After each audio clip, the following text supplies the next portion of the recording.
Hi, everybody. So diving into the gut-brain connection, again, based off of the Psychobiotic Revolution book that I read for your knowledge and information. I'm sharing everything that I found very, very helpful from that book. So we're talking about the gut-brain connection as it involves mental health and the nervous system. And then we'll also dive into a little bit about inflammation, which is one of my favorite topics, is body inflammation and how that affects literally everything going on in your life.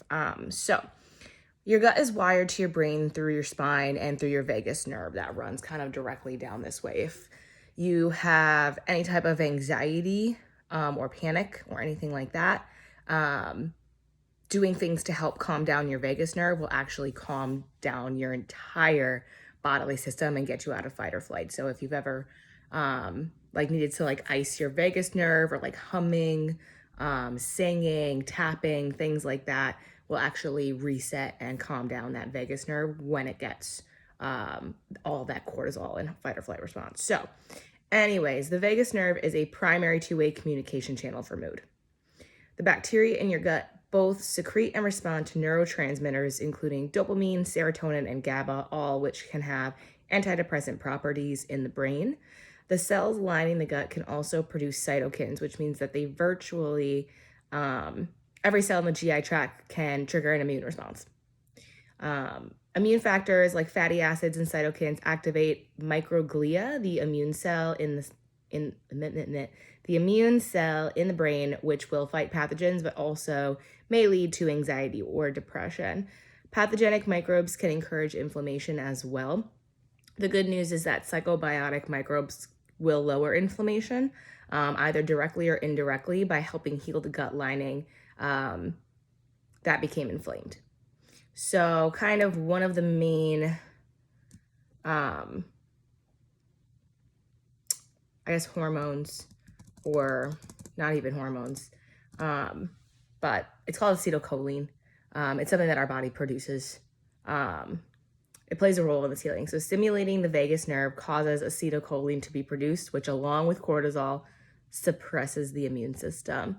Many bacteria, including our lactose species, can also produce acetylcholine, and they may thereby gain access to the powerful levers of the immune system. They effectively inject themselves into your homeostatic system. So your immune system has been using antibodies as if they were wanted posters identifying foreign microbes. But under stress, the antibody traffic slows down. And one of your immune system's ways to conserve energy for the most essential task is by doing that. And what that does is it lowers the level of scrutiny, allowing pathogens to kind of sneak through and gain that foothold. So another part of the system is the hypothalamus. It's part of your limbic system. It's central to your mood, motivation, hunger, and sleep. The hypothalamus is a cross between a brain and a gland. Again, it is a part of your actual brain, though. And it bridges the nervous system and the endocrine system, both very important systems that we talked about last week. It can reach out past the blood-brain barrier, so things that can cross in and out of the bloodstream, in and out of your brain, the BBB, with specialized nerve cells that sample your blood to detect signs of inflammation. The three organs, the hypothalamus, pituitary gland, and your adrenal glands, constitute the HPA axis, a primary network for communication between the gut and the brain. When inflammation is detected, that HPA axis releases cortisol, so the stress hormone, along with other hormones to respond to stress. This response is instrumental in mood regulation, and many people with depression or anxiety have a problematic HPA axis. So fixing problems with this axis can be a way now to relieve depression and anxiety. The biological imperative to stabilize the internal environment of you is called homeostasis. And I mentioned this a ton. Homeostasis is super important, and it's fundamental to all living creatures. So homeostasis is life pushing back, but it's a moment by moment adjustment. It is not designed for long term. So if you're someone who's chronically stressed, your system is freaking out right now. And it's not something that we want, and it's something that we need to kind of get rid of.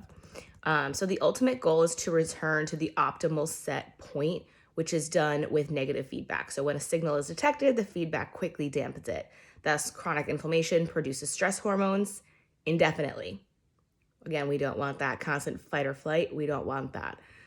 It's leading to a surprising number of mental issues. Again, mental health and the gut have a lot more to do with each other than we think. Again, unless it is strictly something going on in your brain and you just don't produce the chemicals, obviously, please take your SSRIs and everything else that you need. But it can be helpful to know both information. So kind of first, the nervous system is alerted and your gut signals your brain through the vagus nerve that something's going on. Then your immune system is going to kick in, battling the pathogens, but not without some collateral damage. So finally, your endocrine system is called upon to moderate your raging immune system right now, trying to fight everything off. Something that can help is the circulation of lymph. Is entirely driven by body motion. So exercise, jumping up and down, actually, like even just like bobbing, is really, really helpful. You can also do it laying down by like doing this with your toes. Can really, really help flush your lymphatic system and is really good and essential for your lymphatic health. Sometimes your gut bacteria get into action and set up defenses against pathogens. So the nervous system uses neurotransmitters to communicate, while the endocrine system uses hormones to communicate. And norepinephrine is a clear favorite of many. So these molecules are stress hormones called upon as part of the fight or flight response. Their job is to make you anxious and alert. Fight or flight reaction takes precedence over all other bodily functions, including digestion. It subdues the gut, it subdues the immune system, which lowers your guard throughout your entire GI tract, potentially allowing pathogens to thrive. Again, a reason we do not want to be stressed out. Stress can cause other physical and chemical changes in your gut. It can alter the levels of acids, mucus, and other intestinal secretions, disturbing the kind of cozy environment that your microbes have grown accustomed to. A different kind of stress is depression. When you get down to it, depression, stripped to its essentials, is almost indistinguishable from sickness behavior, which I mentioned a few videos ago. Depression behavior likely has a long primal history of survival value by keeping you at home when you're sick. So again, sickness behavior. It may also conserve energy so that you can fight infection. In the modern world, however, where inflammation triggers may be more prevalent from very high stress, high fat, high sugar diet, and sedentary lifestyles, depression may no longer be a useful adaptation. When I say depression, I do mean sickness behavior. Remember, probiotics are not a cure, but an ongoing therapy, and gut issues can affect the brain, but the brain can also affect the gut. So keep that in mind. Everything is connected. Everything is connected. Main takeaways from this: reduce your stress in any and all way possible. Period.